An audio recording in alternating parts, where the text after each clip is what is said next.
Et si je vous disais que l'un des plus grands philosophes de l'histoire, Aristote lui-même, croyait que les femmes étaient fondamentalement différentes des hommes? Non seulement dans leur corps, mais dans leur âme?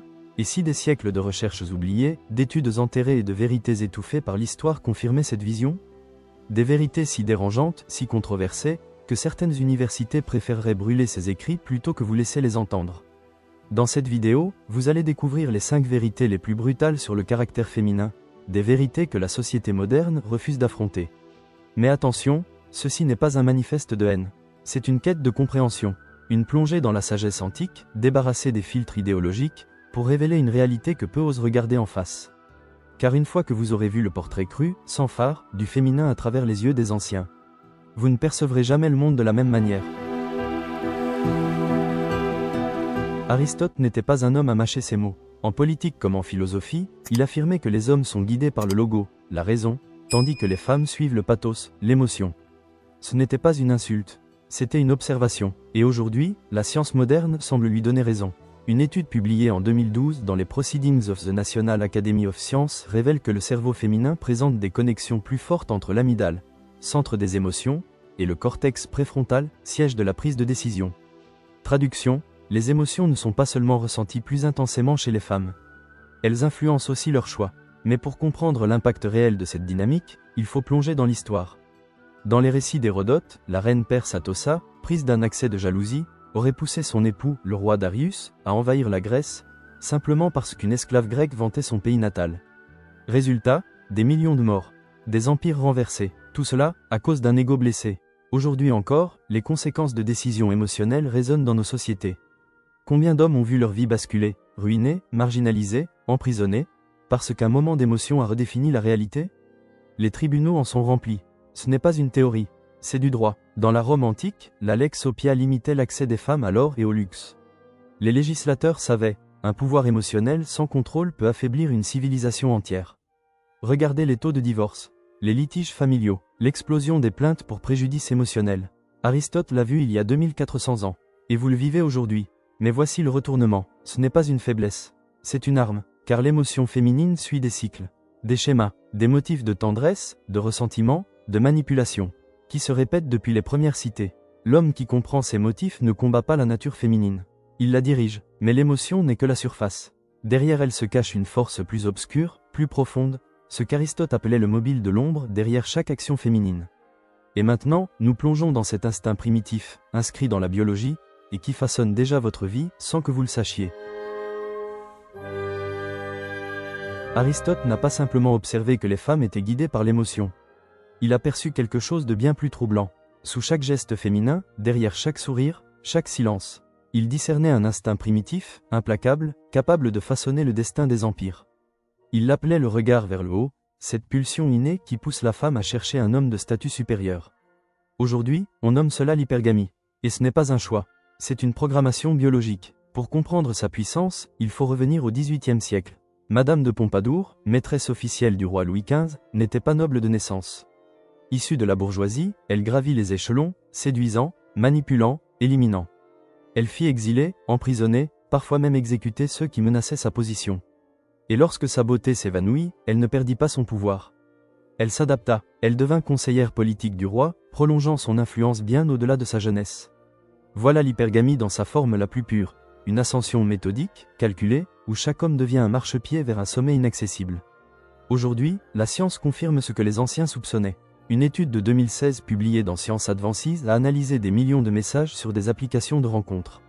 Résultat, les femmes privilégient massivement les hommes aux revenus et au niveau d'éducation supérieure, délaissant ceux de statut égal ou inférieur.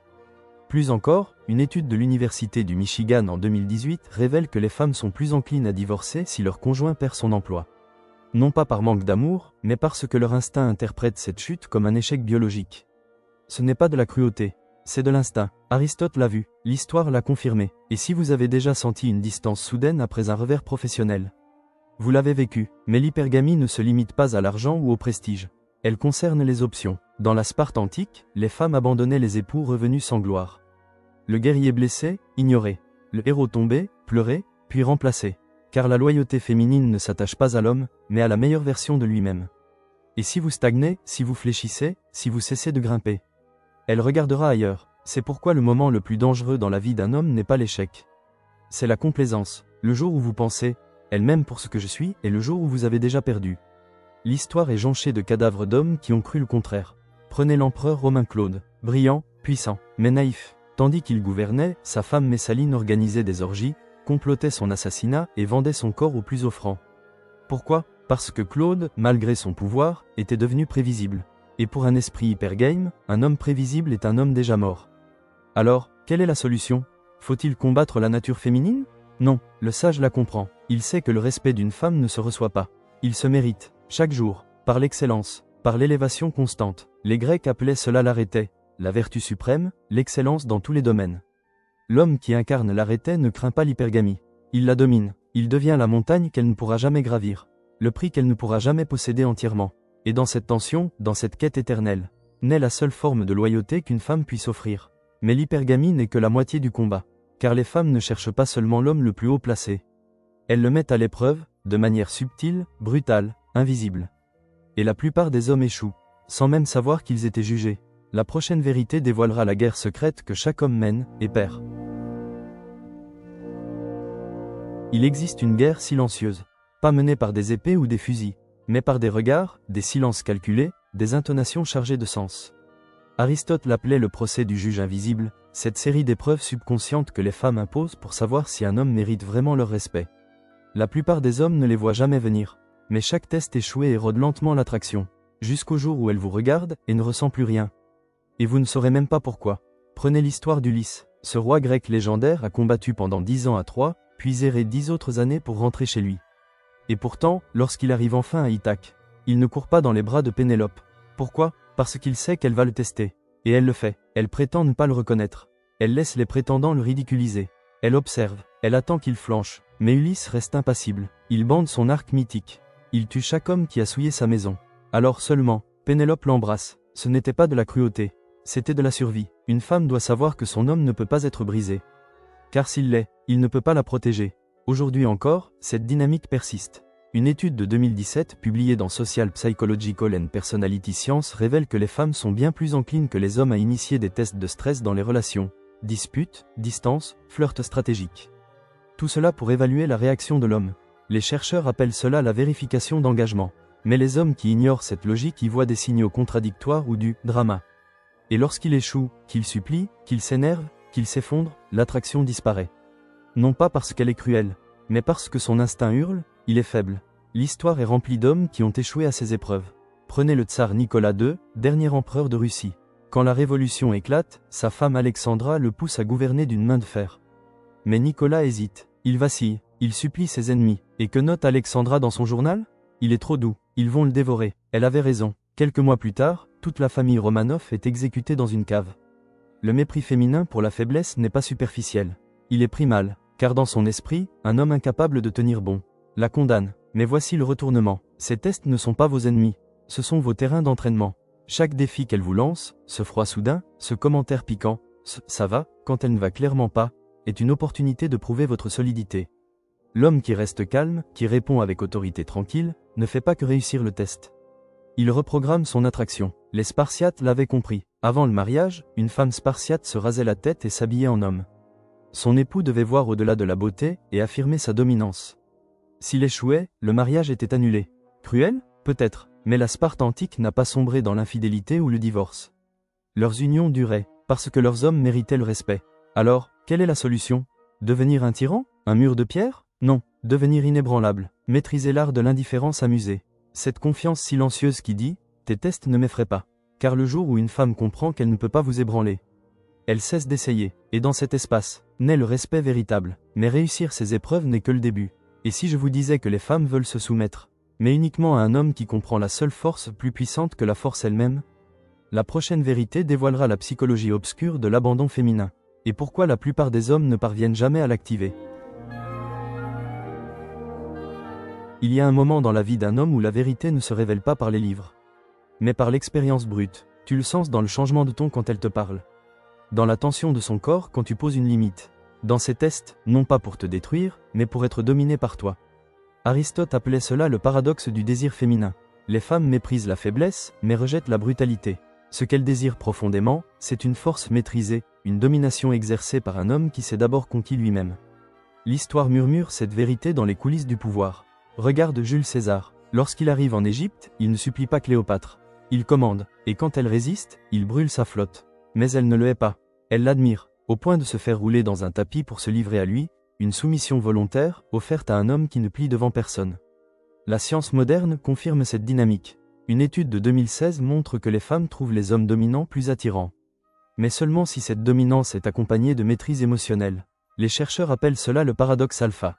Les femmes fuient les tyrans, mais sont attirées par ceux qui pourraient l'être, et choisissent la retenue. Le problème? La plupart des hommes échouent à incarner cet équilibre. Ils deviennent soit des paillassons, espérant que la gentillesse achètera la loyauté. Soit des tyrans immatures, explosant à la moindre provocation. Regarde Henri VIII, un roi qui décapitait ses épouses. A-t-il inspiré le respect? Non, il a inspiré la peur. Et la peur tue l'attraction. La vraie domination? Regarde les samouraïs, féroces au combat, poètes le soir. Capables de tuer sans trembler, mais aussi de protéger sans faillir. Les femmes ne veulent pas d'un homme qui doit prouver sa force. Elles veulent un homme qui pourrait détruire, mais choisit de protéger. Le monde moderne échoue ici. On dit aux hommes de réprimer leur puissance. Et quand ils le font, ils perdent le respect. La solution? Embrasse ta force, maîtrise-la. Qu'elle voie l'acier dans ton regard quand tu poses une limite. Le calme dans ta voix quand tu refuses de te justifier. La promesse silencieuse que tu pourrais partir, mais que tu choisis de rester. Ce n'est pas le contrôle sur elle, c'est le contrôle sur toi-même. Et quand elle sent cela, elle ne combat pas ton leadership. Elle s'y abandonne. Mais la domination n'est qu'un début. La prochaine vérité révélera l'arme secrète de l'attraction masculine. Et pourquoi la plupart des hommes ne savent même pas qu'elle existe. Il existe une force plus séduisante que l'argent, plus magnétique que la beauté, plus addictive que le charme. C'est la raison pour laquelle un artiste sans le sou peut captiver une reine. Tandis qu'un milliardaire l'ennuie à mourir. Aristote l'appelait l'éthos, ce code intérieur inébranlable qui rend un homme inoubliable. Les femmes ne cherchent pas seulement la force. Elles veulent un homme habité par un sens, un homme prêt à mourir pour ce qu'il défend. Car c'est seulement alors qu'elles peuvent croire qu'il vivra pour elles. Les amants légendaires l'avaient compris. Casanova n'était ni riche, ni particulièrement beau. Mais il avait un code, vivre sans regret, savourer chaque plaisir, et partir dès qu'une femme tentait de le dompter. Il n'était pas parfait, il était intraitable, et c'est ce qui le rendait irrésistible. A l'inverse, Louis XVI avait tout, richesse, pouvoir, statut. Mais son indécision fit naître le mépris chez Marie-Antoinette. La nuit où Versailles fut envahi, elle ne supplia pas son mari d'agir. Elle supplia son garde du corps de la sauver. Pourquoi? Parce qu'un homme sans code est un homme sans colonne vertébrale. Et aucune femme ne respecte un homme qu'elle peut plier. La psychologie moderne confirme cette vérité brutale. Une étude de 2019 a révélé que les femmes sont instinctivement attirées par les hommes aux valeurs intransigeantes, même si elles ne les partagent pas. Les chercheurs ont appelé cela le paradoxe du principe. Les femmes disent vouloir de la souplesse, mais désirent ardemment la conviction. Pense aux rebelles qui refusent de se conformer, à l'artiste qui préfère la fin à la compromission, au soldat qui tient seul face à l'impossible. Ces hommes hantent l'imaginaire féminin, parce qu'ils ne peuvent pas être achetés. Mais là où la plupart échouent, c'est en confondant obstination et principe. Ils s'accrochent à des querelles futiles ou adoptent des idéologies creuses pour paraître forts. Ce n'est pas un code, c'est du théâtre. Le vrai ethos se forge dans le feu. Regarde Miyamoto Musashi, samouraï invaincu, auteur du livre des 5 anneaux. Il ne combattait ni pour la gloire, ni pour l'or. Il combattait pour se maîtriser lui-même. Et son nom résonne encore. Parce que son code était absolu. Les femmes ne veulent pas un homme qui prétend avoir des valeurs. Elles veulent un homme qui saigne pour elles. Alors, comment bâtir ce code? Pose-toi une seule question. Pourquoi serais-je prêt à mourir? Pas dans un grand geste théâtral, mais dans les moments silencieux, quand personne ne regarde. Ces choix forgent ton ethos. Et à chaque décision, tu ne gagnes pas seulement son respect. Tu imprimes ton nom dans sa mémoire.